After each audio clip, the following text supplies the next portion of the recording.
नमस्कार मंडळी.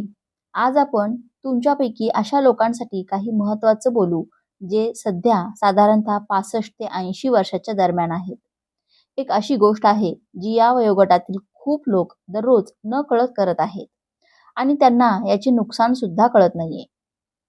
ही सवय केवळ तुमची स्फूर्ती आणि ऊर्जा कमी करत नाही, तर हळूहळू तुमचं आयुष्य काही वर्षांनी कमीही करू शकते.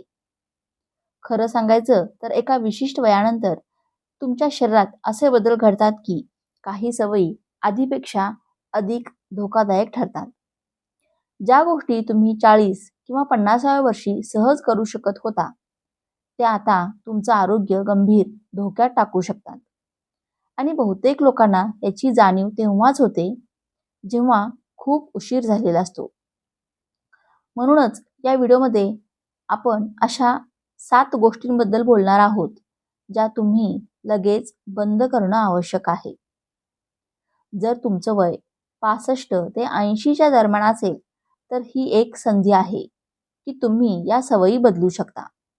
त्याआधी की त्या खरंच तुमच्या आरोग्यावर, तुमच्या ऊर्जेवर आणि आयुष्याचा आनंद घेण्याच्या क्षमतेवर परिणाम करू लागतील.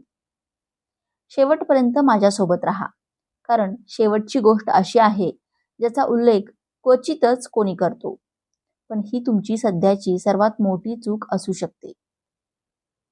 आता व्हिडिओला सुरुवात करण्याआधी माझी तुम्हाला विनंती आहे की कृपया चॅनेलवरती नवीन असाल तर सबस्क्राईब करा आणि व्हिडिओला एक लाईक करून आणि घंटीचे बटन दाबा, जेणेकरून तुम्ही आमचे कोणतेही व्हिडिओ पाहण्यास चुकवणार नाही. जर तुम्हाला हा व्हिडिओ आवडत असेल तर कृपया कमेंटमध्ये हा व्हिडिओ उपयुक्त वाटला असे नक्की लिहा, जेणेकरून मला समजेल की हा व्हिडिओ तुम्हाला उपयोगी वाटला आहे, तुम्हाला आवडला आहे. तर चला सुरुवात करूया. नंबर 1, सोप्यावर खूप वेळ घालवणे. 65 ते 70 वर्षाच्या वयानंतर तुमच्या शरीरासाठी सगळ्यात अनारोग्यदायी गोष्टींपैकी एक म्हणजे खूप वेळ बसून राहणे. तुम्ही विचार करत असाल, अरे मी तर रोज चालायला जातो, म्हणजेच मी सक्रिय आहेच. पण इथेच एक अडचण आहे. जरी तुम्ही थोडं व्यायाम करत असाल, तरीही तासनतास एका खुर्चीत बसल्यामुळे तुमच्या हृदयाच्या तक्रारी, स्नायूंच्या कमकुवतपणा आणि रक्ताभिसरणाच्या बिघाडाचा धोका वाढू शकतो. संशोधनातून असं समोर आलंय की खूप वेळ बसून राहिल्याने तुमचं चयापचय म्हणजेच मेटाबॉलिझम मंदावतो. तुमचे पाय आणि पोटाचे मुख्य स्नायू कमकुवत होतात आणि सांध्यांवर अतिरिक्त ताण येतो. या सगळ्यांमुळे तुम्हाला चालताना अडचण, जुनाट वेदना आणि पडण्याची जास्त शक्यता निर्माण होते. थोडा विचार करा, तुम्ही कधी थोडा वेळ बसून राहिल्यानंतर उभं राहताना गुडघ्यात थोडासा जडपणा किंवा पाठीमध्ये ताण जाणवला आहे का? हे तुमचं शरीर तुम्हाला सांगते की त्याला अधिक हालचालीची गरज आहे. दीर्घकाळ बसल्यामुळे रक्ताभिसरण कमी होतं, ज्यामुळे तुमचे स्नायू, सांधे आकुंचन पावतात. यामुळे रक्तात गाठी होण्याचा धोका, वजन वाढणे आणि अगदी तुमच्या विचार करण्याच्या क्षमतेवरही परिणाम होतो. हाच अनुभव 72 वर्षाचे बबनराव यांना आला. त्यांना नेहमी वाटायचं की दररोज चालणं पुरेसं आहे. पण हळूहळू त्यांना लक्षात आलं की त्यांचे पाय कमकुवत होऊ लागले आहेत आणि पाठीचा त्रास वाढतो आहे. त्यांच्या डॉक्टरांनी त्यांना समजावलं की ही गोष्ट फक्त चालण्याची नाही, तर सतत बसण्याच्या कालावधींना तोडणंही गरजेचं आहे. बबनराव यांनी दर 30 ते 45 मिनिटांनी उठून थोडं फिरणं, साधं स्ट्रेचिंग करणं किंवा थोडंफार शरीर हलवण्यासाठी एक टायमर लावणं सुरू केलं. काही आठवड्यातच त्यांना कमी जडपणा जाणवू लागला. त्यांचे रक्ताभिसरण सुधारलं आणि त्यांच्यात अधिक ऊर्जा निर्माण झाली. येथे एक छोटीशी चाचणी आहे. जर तुम्ही सलग 1 तासाहून अधिक वेळ बसले असाल, तर आत्ताच उभे राहून तुमचे खांदे फिरवा, तुमचे पाय पसरवा किंवा फक्त काही मिनिटांसाठी फिरा. जर तुम्हाला लगेच काहीतरी फरक जाणवला, तर हे याचे स्पष्ट लक्षण आहे की तुमच्या शरीराला दिवसभर अधिक हालचालीची गरज आहे. रहस्य फक्त जिममध्ये जाणं नाही, तर दिवसभर सक्रिय राहणं महत्त्वाचं आहे. जर तुम्ही खूप वेळ बसून राहण्याची सवय लावली असेल, तर आत्ता ही सवय बदलण्याची वेळ आली आहे. दिवसभर थोड्या थोड्या हालचाली, उभं राहणं, स्ट्रेच करणं, फिरणं, अगदी बसण्याची पद्धत बदलणं देखील तुमच्या शरीराला जसं वाटतं आणि ते कसं काम करतं यामध्ये मोठा फरक घडवू शकतो.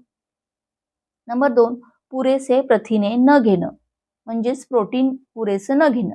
योग्य वेळानंतर लोकांकडून होणाऱ्या सर्वात मोठ्या चुकांपैकी एक म्हणजे पुरेसे प्रथिने न घेणं.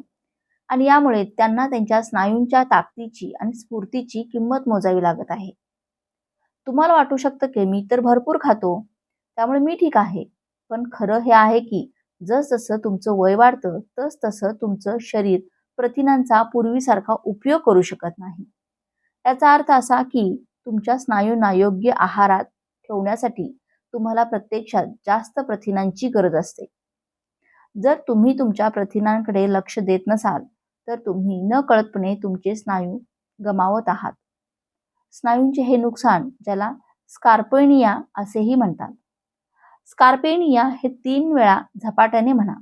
ही एक अशी गंभीर स्थिती आहे, जी वृद्धापकाळात स्वावलंबी राहण्यासाठी मोठा धोका ठरू शकते. हे हळूहळू होतं आणि बहुतेक लोकांना ते तेव्हाच कळतं, जेव्हा खुर्चीतून उठणं, किराणा सामान उचलणं किंवा जिना चढणं अशा दैनंदिन गोष्टी खरंच एक मोठी कसरत वाटायला लागतात. खरी अडचण अशी आहे की एकदा का तुम्ही तुमचे स्नायू गमावले, की ते पुन्हा मिळवणे खूप कठीण होतं. आणि जेव्हा तुमचे स्नायू कमकुवत होतात, तेव्हा तुमचं संतुलन सुद्धा बिघडतं आणि त्यामुळे पडण्याचा आणि दुखापतीचा धोका अधिक वाढतो. हाच अनुभव 68 वर्षाचे सुरेश यांना आला. त्यांना वाटायचं की ते नीट खात आहेत, पण हळूहळू त्यांनी पाहिलं की त्यांच्या पायात कमकुवतपणा जाणवतोय. त्यांचे बाहू बारीक दिसत होत्या आणि त्यांच्या शरीरात आधीसारखी ऊर्जा उरलेली नव्हती. त्यांच्या डॉक्टरांनी त्यांना सांगितलं की त्यांना त्यांच्या स्नायूंना पोषण देण्यासाठी पुरेसे प्रथिने मिळत नाहीयेत. मग त्यांनी आपल्या आहारात प्रथिनांचे प्रमाण वाढवायला सुरुवात केली. अधिक मांस, अंडी, कडधान्य, सुकामेवा आणि प्रथिनेयुक्त दुग्धजन्य पदार्थ त्यांनी आपल्या जेवणात समाविष्ट केलं. होय, काही आठवड्यातच ते अधिक मजबूत आणि अधिक ऊर्जावान आणि त्यांच्या पायांवर अधिक स्थिर वाटू लागले. तुम्ही सदर तुमच्या स्नायूंच्या ताकदीची तपासणी सुरू करा. हातांचा उपयोग न करता खुर्चीवरून उठण्याचा प्रयत्न करा. जर हे कठीण वाटत असेल किंवा जर तुम्हाला अस्थिर वाटत असेल, तर हे एक संकेत असू शकतो की तुमचे स्नायू कमकुवत होत आहेत आणि तुमच्या शरीराला अधिक प्रथिने आणि थोडं बळकट व्यायाम, शक्तिवर्धक ट्रेनिंग आवश्यक आहे, जेणेकरून पुढचं नुकसान टाळता येईल. म्हणूनच जर तुम्ही अजूनही तुमच्या 40 किंवा 50व्या वर्षी सारखाच आहार घेत असाल, तर आत्ता तुमच्या आहाराचा पुनर्विचार करण्याची वेळ आली आहे. अधिक प्रथिने केवळ एक चांगली कल्पना नाही, तर ते मजबूत, गतिशील आणि स्वावलंबी आयुष्य जगण्यासाठी आवश्यक आहे. जर तुम्ही अजूनही माझ्यासोबत असाल आणि ही माहिती तुम्हाला उपयुक्त वाटत असेल, तर कृपया खाली कमेंटमध्ये हो टाईप करा, जेणेकरून मला समजू शकेल की तुम्ही व्हिडिओ अजून पुढे कंटिन्यू करत आहात. नंबर 3, झोपेकडे दुर्लक्ष करणे आणि शरीराच्या दुरुस्ती यंत्रणेला गडबड होणे. खूप लोक असं म्हणतात की वृद्धापकाळ म्हणजे झोप कमी लागणे. हे नैसर्गिक आहे, पण हे सर्वात मोठ्या गैरसमजांपैकी एक आहे. खरं तर असं आहे की तुमच्या शरीराला अजूनही चांगल्या दर्जाच्या झोपेची गरज असते. केवळ आरामासाठी नाही, तर तुमच्या स्मृतीसाठी, स्नायूच्या दुरुस्तीसाठी, हृदयाच्या आरोग्यासाठी आणि अगदी तुमच्या रोगप्रतिकारक शक्तीला मदत करण्यासाठी सुद्धा. अडचण अशी आहे की वय वाढत गेल्यावर बऱ्याच वेळा लोक खराब झोपेच्या सवयींमध्ये अडकतात. त्यामुळे प्रत्येक वेळी थकवा जाणवतो, शरीरात सूज वाढते आणि विचारशक्तीशी संबंधित समस्या येण्याचा धोका देखील वाढतो. जर तुम्ही कधी स्वतःला मध्यरात्री उठलेलं पाहिलं असेल आणि झोप येण्यासाठी धडपड करत असाल आणि पूर्ण रात्र झोपूनही सकाळी सुस्त वाटत असेल तर कदाचित तुमच्या शरीराला ती खोल ताजीतवानी झोप मिळत नाहीये, जे त्याला खरेच आवश्यक आहे, आणि याचे परिणाम गंभीर असू शकतात. संशोधनातून असं दिसून आलं आहे की अपुरी झोप रोगप्रतिकारक शक्ती कमी करते, हृदयविकाराचा धोका वाढवते आणि स्मरणशक्तीशी संबंधित त्रास झपाट्याने वाढवते. उदाहरणार्थ 71 वर्षाचे रघुनाथ यांचं बघा, त्यांना वाटायचं की कमी झोपणं हे वृद्ध होण्याचाच भाग आहे. पण हळूहळू त्यांना दिवसभर थकवा जाणवू लागला, लक्ष केंद्रित करणं कठीण झालं आणि रक्तदाबही बिघडला. डॉक्टरांनी त्यांना समजावलं की त्यांच्या शरीराला अजूनही खोल झोपेची गरज आहे आणि उपाय म्हणजे रात्रीची दिनचर्या सुधारणं. मग त्यांनी काही साधे बदल केले. उशिरा मोबाईल किंवा टीव्ही पाहणं थांबवलं, संध्याकाळी चहा कॉफी टाळली आणि झोपण्यापूर्वी एखादी शांत करणारी सवय लावली. काही आठवड्यातच त्यांची ऊर्जा, लक्ष केंद्रित करणे आणि एकूणच मनस्थिती सुधारली. तुमची झोप पुरेशी आहे की नाही हे समजून घ्यायचं आहे का, तर ही एक सोपी चाचणी. तुम्ही सकाळी उठताना उत्साही किंवा ताजेतवानं वाटतं का, की सुस्त वाटतं, आणि चालायला वेळ लागतो का? जर जवळपास रोजच सकाळी सुस्त वाटत असेल तर तुमचं झोपेचे वेळापत्रक सुधारायला हवं. चांगली झोप ही याचिक नाही, ती तुमच्या दीर्घकाळाच्या आरोग्यासाठी, मेंदूच्या कामगिरीसाठी आणि शारीरिक तंदुरुस्तीसाठी फारच महत्त्वाची आहे. नंबर 4, शक्तिवर्धक आणि संतुलन वाढवणारा व्यायाम टाळणं. अनेक जण हे समजतात की रोज चालणं म्हणजे पुरेसा व्यायाम झाला. हो, चालणं चांगलं आहे, पण ते अपुरं आहे, कारण त्यातून नक्कीच बळकटपणा आणि संतुलन टिकवता येत नाही. वय वाढलं की स्नायू कमकुवत होतात, संतुलन कमी होतं आणि पडल्यामुळे गंभीर दुखापती होण्याचा धोका वाढतो. विशेषतः जर तुम्ही काही उपाय करत नसाल. अनेकांना माहिती नसलेली एक बाब म्हणजे वृद्ध व्यक्तींमध्ये अपघातांमुळे होणाऱ्या दुखापतींचे सर्वात मोठं कारण म्हणजे पडणं. आणि हे पडणं अनेकदा पाय कमकुवत असल्यामुळे नाही, तर खराब संतुलन आणि अशक्त स्नायूंमुळे होतं. जर तुम्ही तुमच्या शरीराला शक्ती आणि संतुलनासाठी आवाहन देत नसाल तर तुम्ही नकळतपणे गंभीर दुखापतीच्या जोखमीकडे वाटचाल करत आहात. 74 वर्षाचे अण्णासाहेब दररोज चालायचे आणि त्यांना वाटायचं ते पुरेसं आहे. पण एक दिवस एक पाय चुकला, संतुलन ढासळलं आणि ते जोरात पडले. त्यांच्या हाडांना काही इजा झाली नाही, पण ती घटना मनावर घाव करून गेली. डॉक्टरांनी सांगितलं की त्यांचं संतुलन खराब झालं आहे, कारण ते त्या प्रकारच्या स्नायूंवर काम करत नव्हते. मग त्यांनी सौम्य शक्तिवर्धक व्यायाम, पोट, शरीर बळकट करणारे सराव आणि संतुलन सुधारणारे क्रिया त्यांच्या दिनक्रम चालू केला.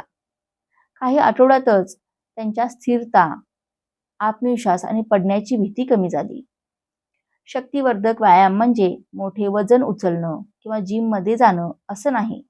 तो अगदी साधा असू शकतो, जसे की रेसिस्टन्स बँड वापरणं, बॉडी वेट क्वाइट्स, एका पायावर उभं राहणं किंवा पायाचे व्यायाम करताना खुर्चीचा आधार घेणं महत्त्वाचं. म्हणजे तुम्ही तुमचे स्नायू आणि शरीर स्थिर ठेवणाऱ्या हालचालींवर लक्ष ठेवले पाहिजे. म्हणजे शरीराला बळकट, समन्वय आणि झटकन सावरणारे योग्य ठेवण्यासाठी आवश्यक असलेली आवाहन आणि देवाण होय. हा व्हिडिओ कसा वाटला आम्हाला कमेंट करून नक्की सांगा. सबस्क्राईब करायला विसरू नका आणि व्हिडिओला एक लाईक करून व्हिडिओ जास्तीत जास्त लोकांना शेअर करा, म्हणजे यातून त्यांचे देखील आयुष्य सुधारू शकेल. धन्यवाद.